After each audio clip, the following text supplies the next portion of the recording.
السلام علیکم، بسم اللہ والحمد للہ والصلاة والسلام علی رسول اللہ۔ ساری تعریفیں اللہ کے لیے، ہم اس کی مدد مانگتے ہیں، اس سے معافی چاہتے ہیں اور نبی محمد صلی اللہ علیہ وآلہ وسلم پر سلام بھیجتے ہیں۔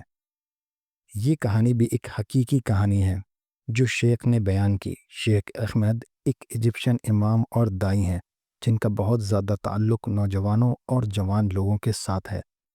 انہوں نے یہ کہانی خود بیان کی اور کہتے ہیں، واللہ اللہ کی قسم، ہر ایک لفظ جو میں سنا رہا ہوں یہ میرے ساتھ ہوا ہے اور میں چاہتا ہوں کہ یہ آپ لوگوں تک پہنچا دوں تاکہ آپ سب اس سے سبق حاصل کریں۔ شیخ کہتے ہیں کہ ان کے پاس بہت سے نوجوان اور جوان لوگ ہوتے ہیں، 15 سے 18 سال کے درمیان کے لوگ ان کے پاس آتے ہیں۔ وہ روزانہ ان کے ساتھ کچھ ایکٹیویٹیز، درس، لیکچر اور فزیکل ایکٹیویٹیز کرتے ہیں۔ ان ایکٹیویٹیز میں سے ایک یہ بھی ہے کہ وہ ہر ہفتے 1 یا 2 یا 3 اسٹوڈنٹس کو لے کر مردہ لوگوں کو غسل دینے لے جاتے ہیں تاکہ وہ سیکھ سکیں کہ غسل کس طرح سے دیا جاتا ہے اور غسل میں کیا کرنا ہوتا ہے۔ شیخ احمد خود کہتے ہیں کہ میں ہر ایک گھر والے سے کہتا ہوں کہ آپ میں سے کسی ایک کو تو غسل دینا آنا چاہیے۔ اسلام میں یہ بہت زیادہ پسندیدہ ہے کہ گھر کا کوئی اپنا بندہ غسل دے، نہ کہ کسی باہر کے شخص کو بلایا جائے جو مردے کو دیکھے۔ ایک دن شیخ کو کال آئی اور انہیں کہا گیا کہ شیخ احمد، ہمارے یہاں ایک شخص کا انتقال ہو گیا ہے اور ہمیں آپ کی ضرورت ہے غسل دینے کے لیے۔ شیخ نے کہا، انشاءاللہ میں آتا ہوں۔ انہوں نے 2 سے 3 بھائیوں کو بلایا اور کہا، تیار ہو جاؤ، ہمیں ایک مردے کو غسل دینا ہے۔ جب وہ گھر پہنچے اور اندر گئے تو ایک بیٹا آگے آیا اور سلام کیا۔ بیٹا کہتا ہے، یہ ہمارے والد ہیں۔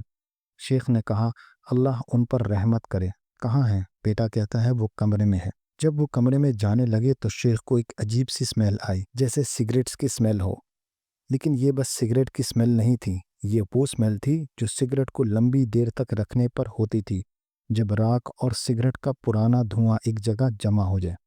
جب شیخ اندر گئے تو انہوں نے دیکھا کہ مرحوم اپنے بستر پر ہیں اور بستر کے چاروں طرف کیل لگے ہوئے ہیں جن پر پلاسٹک کی تھیلیاں لٹک رہی ہیں۔ ہر تھیلی میں سگریٹ کے پیکٹ بھرے ہوئے تھے اور پیکٹس کے اندر صرف خالی سگریٹس، راکھ اور سگریٹ کے فلٹر تھے۔ شیخ نے کہا، یہ کیا ہے؟ کون ایسے کرتا ہے؟ بیٹا کہتا ہے، آپ کچھ نہ پوچھیں، یہ ہمارے والد ہیں اور یہ ان کی عادت تھی، ان سے کوئی بحث نہیں کر سکتا تھا۔ شیخ نے کہا کہ یہ شخص روزانہ کئی سگریٹ پیکٹس پیتا تھا، اس کا ایک ہاتھ ہمیشہ سگریٹ کے ساتھ مصروف ہوتا تھا۔ جب بھی ایک سگریٹ ختم ہوتی تھی وہ ایک دوسرے پیکٹ میں سے ایک نئی سگریٹ نکالتا اور اسے جلاتا اور دوبارہ پینا شروع کر دیتا۔ شیخ احمد کو یہ دیکھ کر بہت حیرانی ہوئی اور انہوں نے کہا کہ اللہ اس کے لیے آسانی کرے، چلے غسل شروع کرتے ہیں۔ جب انہوں نے غسل دینا شروع کیا تو شیخ نے دیکھا کہ مردے کا چہرہ اور جسم بالکل سفید تھا۔ انہوں نے کہا، سبحان اللہ، شاید یہ اچھی موت ہے، اللہ ہی بہتر جانتا ہے۔ شیخ کہتے ہیں کہ انہوں نے کتابوں میں پڑھا تھا کہ کبھی کبھی غسل دیتے وقت مردے کا رنگ بدل جاتا ہے، لیکن انہوں نے کبھی خود ایسا نہیں دیکھا تھا۔ لیکن اس دن جب انہوں نے مردے کے چہرے پر پانی ڈالا تو چہرہ کالا ہونے لگا۔ شیخ نے اپنے دل میں دعا کی، یا اللہ مجھے ثابت قدم رکھنا۔ دوبارہ پانی ڈالا تو چہرہ اور زیادہ کالا ہو گیا۔ جب تک انہوں نے غسل مکمل کیا اس کا چہرہ بالکل کالے کوئلے جیسا ہو چکا تھا۔ شیخ اور اسٹوڈنٹس سب بہت ڈر گئے، لیکن شیخ نے کہا، واللہ اللہ کی قسم، ہمیں اپنا کام مکمل کرنا ہوگا اور پھر یہاں سے نکلیں گے ہم۔ علماء کہتے ہیں جو انسان جس چیز پر اپنی زندگی گزارے شاید اسی پر اس کی موت ہو اور قیامت کے دن اسی حال میں اٹھایا جائے۔ ہماری دعا ہے کہ اللہ ہمیں برے کاموں سے بچائے، ہمیں اچھے اعمال کرنے کی توفیق دے اور ہمیں بہتر طریقے سے زندگی گزارنے کی توفیق دے، آمین یا رب العالمین۔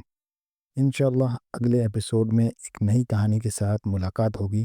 تب تک کے لیے السلام علیکم ورحمۃ اللہ وبرکاتہ۔